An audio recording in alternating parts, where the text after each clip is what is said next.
Hi folks, thank you for watching this video. Please subscribe my channel for more videos. Top 10 secrets they don't tell you when you're pregnant.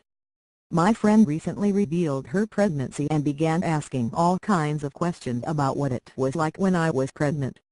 I tend to be a very honest person, so when I gave her a little insight on some secrets she was almost appalled.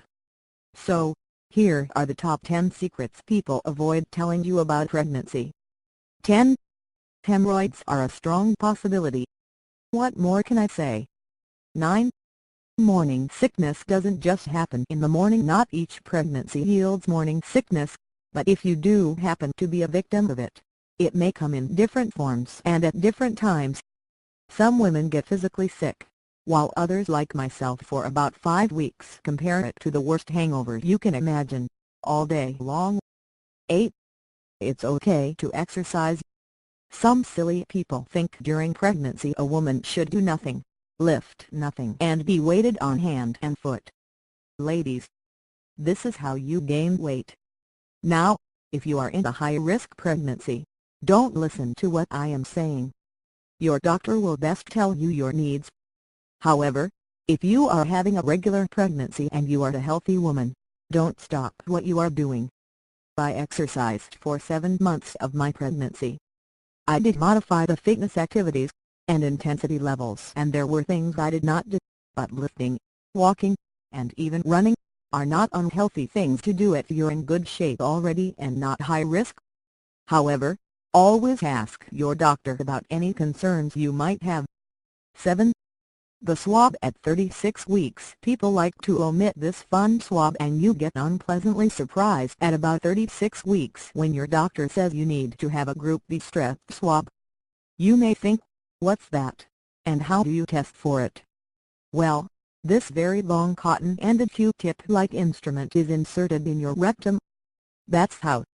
So, don't be shocked. It has to be done because, although it is a harmless bacteria to the many women who carry it, if it passes to your baby it can cause detrimental effects. 6.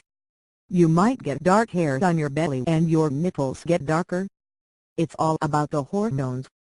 It too shall pass. 5. Take advice with a grain of salt. Everyone has an opinion about something and you will never please everyone. Strangers got upset with me because I didn't want to find out the gender of my baby.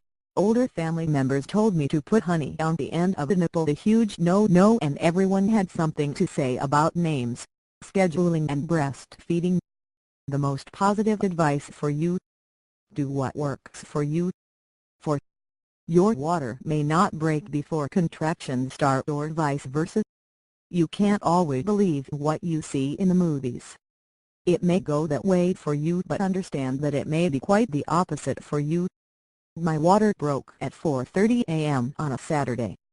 However, my water didn't happen with a big gush like I anticipated. It was a small trickle and I thought I had peed myself. I went to the bathroom, had a pee, wiped, stood up and realized I had no control and peed on my leg, or so I thought. It was the middle of the night and my due date was a month away, so I sat down, wiped again, stood up again, and guess what?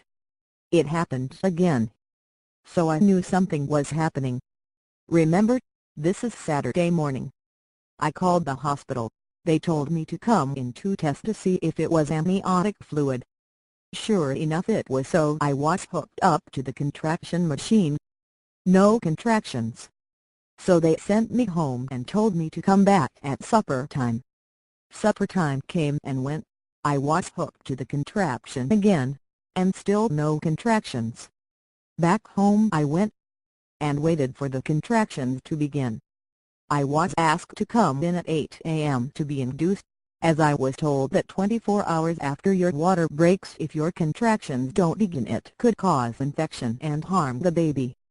After an uncomfortable sleep, we headed into the hospital to start the induction. 8 a.m. came and went. 10 a.m. came and went. 12 p.m. came and went. Still nobody came to start the induction. As luck would have it, 4 women came in that morning, naturally, so I was put on the back burner. I live in a small town where there were only 4 beds to accommodate labor and delivery, so I had to go over and wait in the OBS. I was informed that the induction would begin at 4 p.m. Still no contractions.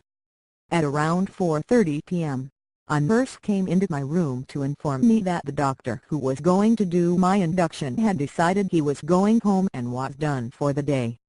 He'd be there for over 24 hours. Found out earlier his dog had died that morning, and since inductions often accompanied about 24 hours of labor, he was packing it in. I was stunned.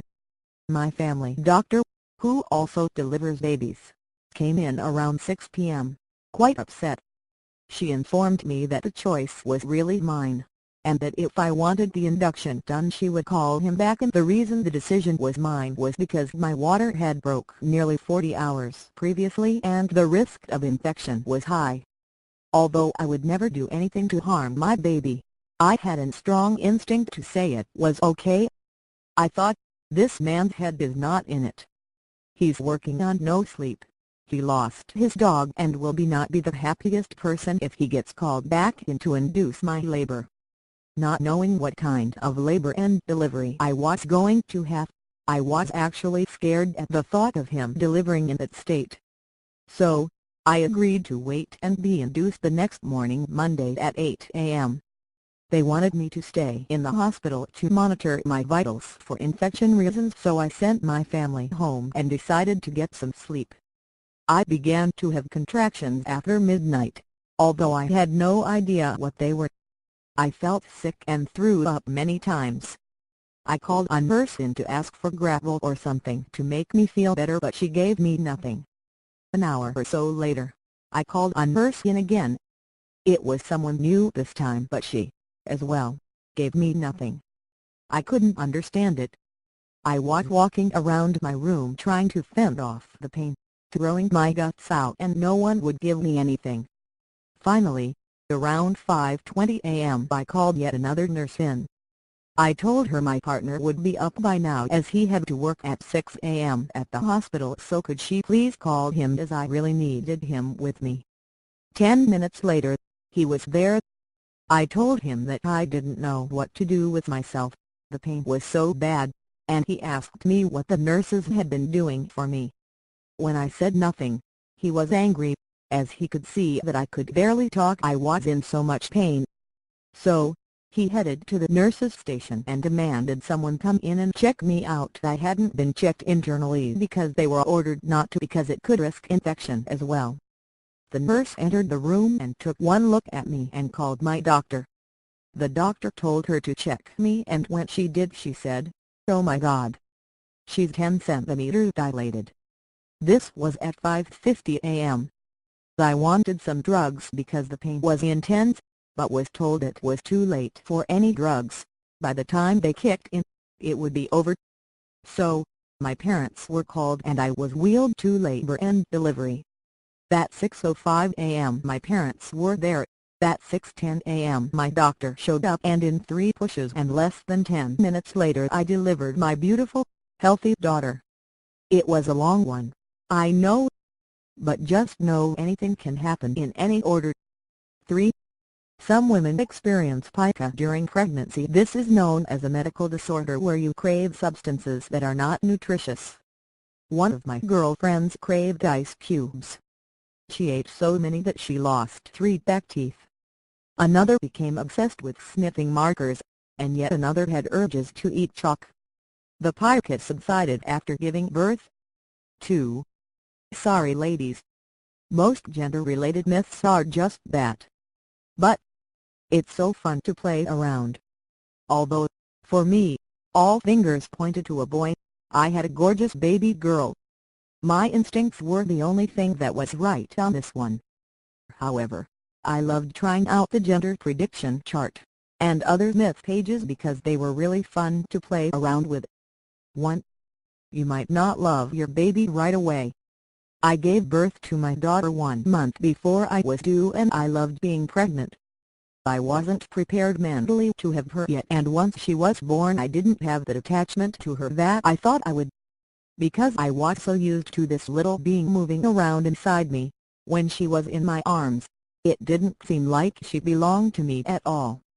It took a few weeks before I really fell in love with her, and now my love grows stronger each and every day. Hi folks, thank you for watching this video. Please subscribe my channel for more videos. Top 10 secrets they don't tell you when you're pregnant.